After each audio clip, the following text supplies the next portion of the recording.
Alright guys, it is time for the Datamines. We have the full Datamines for the upcoming Bride banner, which should be dropping in just about 3 hours, well, a little less. 2 hours and 15 minutes is when we're going to get the reset, and we're going to get the banner. I am going to be summoning on the banner, because there's a couple of units that I would like to get. And I actually have enough to go for a Spark after we're going to get the free-to-play orbs from the Tempest trial. So I will also be doing a summoning video, which is pretty rare for me.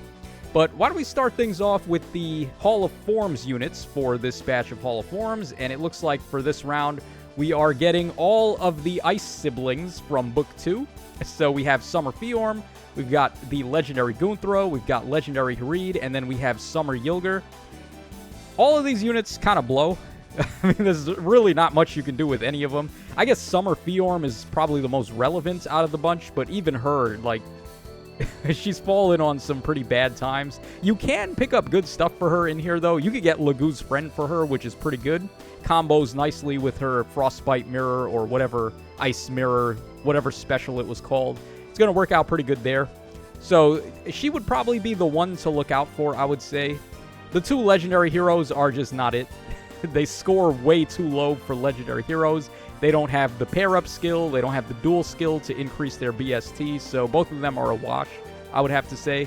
And then Summer Yilger is, I mean, she's kind of meh.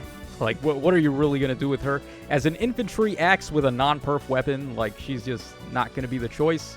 So, as much as I hate Fiorm, I guess she would probably be the one to go for. Very unfortunate Hall of Forms, though. Okay, next up we have these customization support packs, so we can go ahead and purchase this in the shop, and this one's going to be for a map, it looks like. Or not a map, but a, what is this, castle background? Yeah, I think this is a castle background. Okay, so it's going to be $9 US, $8.99, and you're getting 22 orbs, which the orb to money ratio is okay. Like, these are never the worst deal in the world, but it's also like, I mean, it's completely cosmetic. If you're into that, then go for it. But they should really do some of these that are free-to-play that you can just win from getting through the Tempest trial or playing some kind of in-game PvE mode. Just giving more of these, I don't think is a bad idea. So it looks like a camping site in somewhere in Asker where we're on the roadside. There's a bunch of trees going on. So nothing too crazy, but it's definitely nice for a change of pace if you like it. So there we go with that. Okay, next up, we're going to be, of course, taking a look at the units, and ever since that Christmas banner, seems like the power creep in this game has just taken on a completely different level. So, we're going to start things off with the Bride, Shireena, and Veronica. This is one of the most hype duo heroes for me and a lot of other Faytubers. Looking at you, Joel, we finally won as Shireena fans. So, there they are. They are holding the bouquet, of course. Alright, there is their attacking artwork. Alright, there, the special attack. This is where things get awesome, because then we have the plushies of Embla and Asker holding hands there. Very cute. This was from the ending of Book 6, where they had the tea party. So I think this is a reference to that, which is a very nice touch by the artist's part. And then finally, we've got the injured artwork there. I'm glad that they're not getting too crazy with the, like, clothes getting ripped off, because, of course, these two are baby boo-boo, so please leave them alone. Okay, so Shireena and Veronica, their stats are going to be 40 HP. They've got 44 attack. They have 47 speed, 32 defense, and then 21 res. And they have an overall BST of 184, which is not really relevant for them in particular because, of course, they have the increased BST as a duo hero. So they're going to score really good for modes like Arena and things like that, where you want them to. And then for Boons and Banes, we have plus attack on... we got a super boon on attack, and then we have a super boon on speed. So, obviously, the two boons that you would want to go for with them, definitely, we're going to take that anytime it happens. And this unit is just cracked beyond belief. We thought Winter Edelgard and Summer Edelgard and, like, all the Edelgard units getting their extra actions. Then we had the Gulveig units that get extra actions. We thought those guys were, like, as good as it gets. But make way for this unit now, because not only do they get their second action after they Gale Force, but then they are also able to re-up their Canto. So they can just Canto wherever the hell they want. They can take a bunch of actions in a turn. If you give them Gale Force, they can take 2 from their regular action and then Gale Force. And then if an ally ends their action after combat within, I think it's 3 spaces of them, or it might be 4 spaces of them. Then they can get another action after that, and then they can pop their duo skill for another action after that. So, what is that? 4 actions in 1 unit if you give them Gale Force, which is the highest currently in the game. Completely ludicrous. So, just an absurd unit when it comes to player phase potential and Gale Forcing. This was literally just Gale Force the banner. So, it's Gale Force for babies, though. It's like baby mode Gale Force. You're going to be able to just completely trounce any Aether Raids defense team you run across. So, yeah, defense has never been in a rougher spot than it is right now. Oh, also their A skill, by the way. So, they have a new Clash variant, which we're going to take a look at in a sec when we take a look at the passive skills and inheritance restrictions. But their new A skill is just unbelievable. It's like tier 5 pushing tier 6 level of power creep for the passive skill. So, pretty awesome. Okay, next up, of course, we have the Bride Embla here. So, no longer with the pale skin and no longer emaciated, it looks like. So, Embla has been eaten good, it seems like. All right, pretty nice dress there. And I like that there's the Eye of Sauron in her bouquet. Pretty awesome touch. I think it was Embla's map, right? When we fought and the background was Mordor with the Eye of Sauron at the top. I think that was Embla's domain, right? So, yeah, that is a nice touch there. All right, there is the attacking artwork. And then we have the special attack art. Not quite as unhinged as the OG Embla, which I did like a little bit more. But seems like Embla has mellowed out a bit after we killed her. So, yeah, I guess killing the bad guys is the biggest stress relief for them. Because as soon as we kill them, they show up again in the Tempest trial or the, like, Paralog maps, and all of a sudden they're good again. So, all it takes is just to slay the enemies, right? That's all it takes to bring them back to our side. Alright, and there is the injured artwork from Embla. So, stat line, we have 40 HP, 45 attack, 47 speed, 35 defense, and 22 res. That gives her a 189 BST overall, and she has 1 super boon, which is in plus speed, and that is good enough for me. So this unit is like a mix of Valoria and the OG Embla, where she's able to grant this crazy support effect to the highest speed ally within 2 spaces, or just her support partner within 2 spaces, of a cooldown reduction of -2. That's going to be amazing in all of the modes, pretty much. Summer Duels and Aether Raids offense and all the like.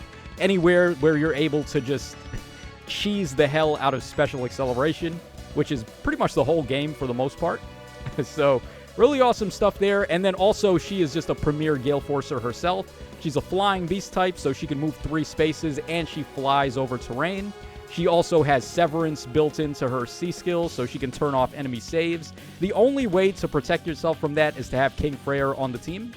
So, Light Season is in a rough spot because they're forced into running King Freyr if they want to protect themselves from Embla.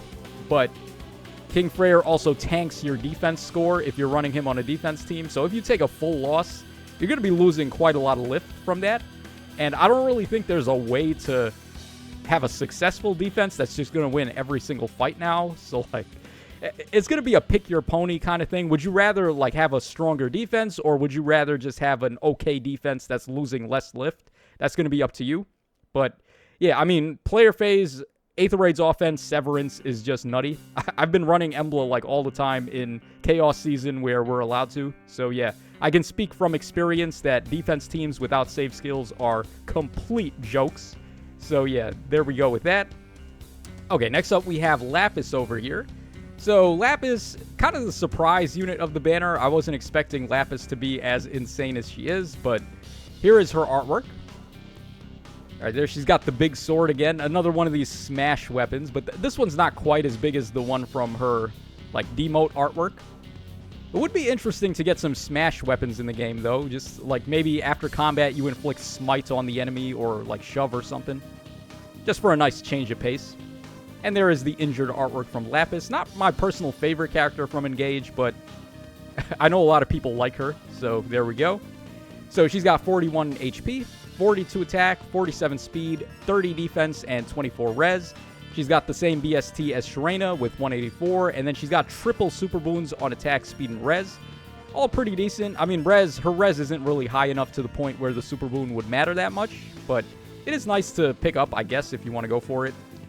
Now, the playstyle of Lapis is very interesting, where she's an initiator for Aether Raid's offense teams, where she kind of wants to not win her round of combat and then get out of the way. It seems kind of backwards, but the way that she does it is by weakening whatever she attacks, and then she moves out, and then whoever moves in next gets their free attack, and then they will get a Gale Force afterward from her new status effect, which is Share Spoils. So she's basically just a hit-and-run unit to get rid of the near save. You want to attack first and get rid of their Pavis, and then have Lapis get out of the way. And then it'll be easier for your next unit to just break through and then go Hamtaro on the rest of the enemies. So yeah, pretty good stuff actually from Lapis. Even though her Share Spoils doesn't target multiple enemies, it's still pretty good, I would say. And there are a lot of instances where the near save on the enemy team is so ridiculously tanky that killing them in one round is not really the easiest thing to do. So just doing it in 2 rounds is certainly going to be better. And I think she's a little bit more dangerous than Embla in certain ways. Because, like, even though Embla can Severance and turn off enemy saves, like I said, if they have King Freyr, that's going to completely nullify Embla's ability to do that. Whereas there is no protection from this unit. So, like, if she's attacking into a near save and then she inflicts Share Spoils, the rest of your team is going to be able to just start picking apart the enemy's defense. So, yeah, I think she's going to be more consistent than Embla, but, like, in the cases where Embla applies, she's probably just going to be better. And then also with the cooldown reduction to allies, you can set up, like, AoEs and things like that. So, Embla's definitely still a very strong unit. Okay, and finally, we've got Nell, who is the demote on the banner. So, Nell's stat line is going to be 40 HP. She's got 42 attack, 46 speed, 30 defense, and 36 res. And she's got a 194 BST, which is pretty high. That's actually higher than the New Year Kana. I don't think she jumps into the next scoring bin, though, unfortunately. I think Kana was 192, right?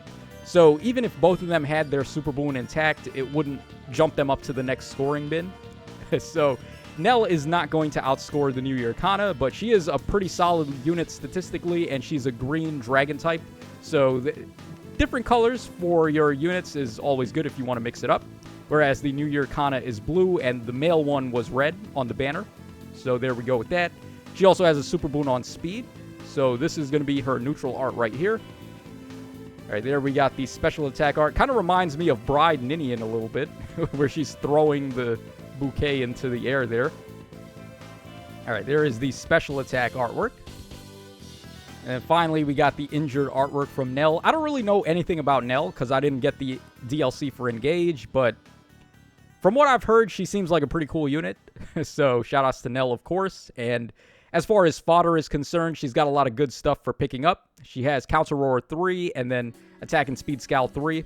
I'm not the biggest fan of Attack and Speed Scowl. I don't think that's a necessarily good combination of stats for Scowl, but it does let you get the level 4 variants easier, so it is still a nice prerequisite to get on a demote. And then, of course, her weapon is also pretty solid, too. It's essentially got Guard Bearing 4 built in, and then it's giving you, I think, bonus damage based on speed, 20% of speed, and some stats as well. So, certainly not bad for a Dragonstone weapon. And then, finally, we've got Alchrist. So, this guy is going to be our Tempest Trial prize, and, of course, in true Insys fashion, the only male character on the whole banner has to be the free-to-play one, right? Because men have no rights, as it would seem. Oh, he's got like a musical instrument there. His bow is, what is that, a harp or like a violin or something? I guess it would be a harp because it doesn't have the, like the shape of a violin. It's got like the shape of a harp there. Pretty interesting. Yeah, there's the attacking artwork. All right, then the special attack art. Does he look a little more dark-skinned than he usually does, or is that just me? Yeah, he looks like he looks a little bit tan there. Maybe Alchrist has been hitting the beach. Okay, Alchrist, all right. Okay, so his stat line, we've got 40 HP. We have 44 attack, 46 speed, 35 defense, and then 23 res. Gives him an overall BST of 188, and then he does have one Super Boon, which is in plus speed.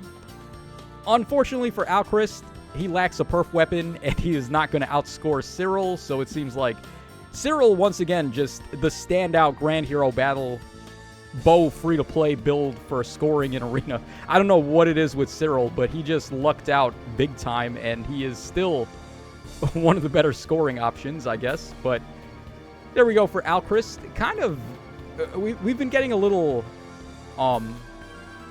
oversaturated with the bow units, because we had the Spring Linhardt, and then we had also Candace not so long ago.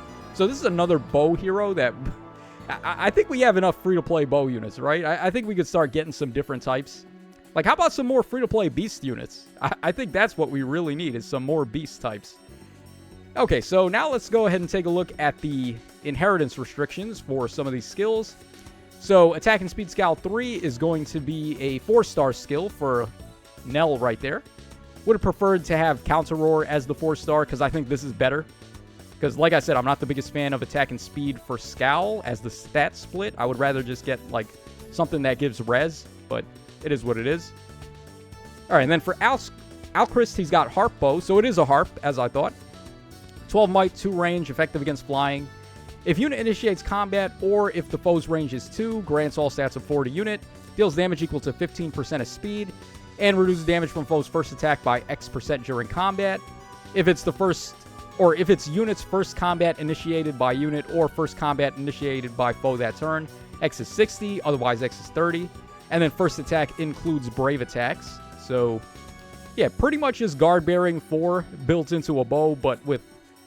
I think these are actually the numbers for Guard Bearing 4, right? Isn't it like 60% down to 30%? Something like that. So, or it might have been like 80 down to 50. I don't know. Guard Bearing 4 is pretty good.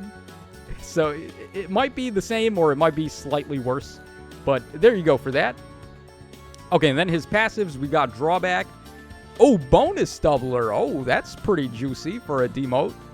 He gets it at 5-star though, but I mean, we'll definitely take it. Not too long ago, we got Distant Bonus Doubler and also Close Bonus Doubler too. Both really good ace skills for infantry types. And the prerequisite is right there. So we will definitely take that. Oh, wait, no. Wasn't the prerequisite for Bonus Doubler Distant and Close Distant, like, Distant Counter and Close Counter, I think? It might not have even been Bonus Doubler. So, yeah, I guess I take back what I just said there. But still, Bonus Doubler, very nice for a Grand Hero battle. Or Tempest Trial, rather. And then he also has Attack and Speed 03. Ooh, so, yeah, this guy is basically just a fodder bank. Or a fodder pickup unit. Just use him to get the level 4 variants of his passives. Okay, and then, of course, Attack and Speed except... Oh, God. Wow. This is available to flyers, too? I thought this was going to have the same requirements as... Wait, something is not right here. Isn't Attack and Speed Clash 3 for cavalry and infantry only? So, like, how do you get the prerequisite on a flyer type? What? I might be missing something. Maybe Clash is available on flyers and I'm just a dummy. But I thought for sure it was infantry and cavalry only with these Clash skills. Yeah, maybe I'm wrong. Maybe flyers do get it too. Okay, so infantry, flyers, and also cavalry types. And then the other prerequisite or other requirement is that you are a melee weapon user. So thank God no range type units can use this. But dear God, there are so many units that can benefit from this. You're getting non-pierceable DR, possibly 24 points of non-pierceable DR if the enemies are hitting you with a damaging special. So, yeah, this is just like next level power creep for especially player phase units that are susceptible to enemies that pierce DR, like Special Spiral 4 armor types. Remember those? How they were the #1 counter to units like the Wind Tribe Claude, because they would just pierce all of his damage reduction. Now, all of a sudden, the player phasers can get damage reduction that's non-pierceable. So, how are you supposed to beat them with your tanks? They're just going to attack you for free and basically just live. So, yeah, this is pretty nutty. Alright, and then Beast Assault 4, another really nice skill. I think this is going to be great for a lot of the beast types that are slower. So, King Freyr, for example, is definitely the first unit that came to mind for me. None of the instant transformation beast skills are good for King Freyr, but this one definitely is. It's doing defense -4 for him. Also speed, but he doesn't really care about that. And then he can cut DR in half on the enemies. And, of course, being able to transform for free with that guy is very valuable. So, yeah, I think this is really good stuff for King Freyr at the very least. Beast Assault, I can't remember if that was a like already existing skill or if that's like a brand new prerequisite skill. So if that would be the case, you would need to pick up all 4 from Embla, and that would be that. But there we go for that. And then the final thing I want to talk about is the Tempest Trial Seals that we're going to be getting for this round. So we have Attack and Defense Finish. So Finish Sacred Seals, actually pretty baller. That is a juicy reward. We'll definitely take that. And then Chill Speed and Defense 1, or I guess level 2, as you would be able to upgrade that to. So there you guys go. That covers just about everything in this data mine. Let me just make sure we didn't miss anything. Yeah, it looks like we covered everything. So there you guys go. This is your boy Tacho signing out. I will be summoning, as I said already, so look forward to that. And I will catch you guys again on the flip side.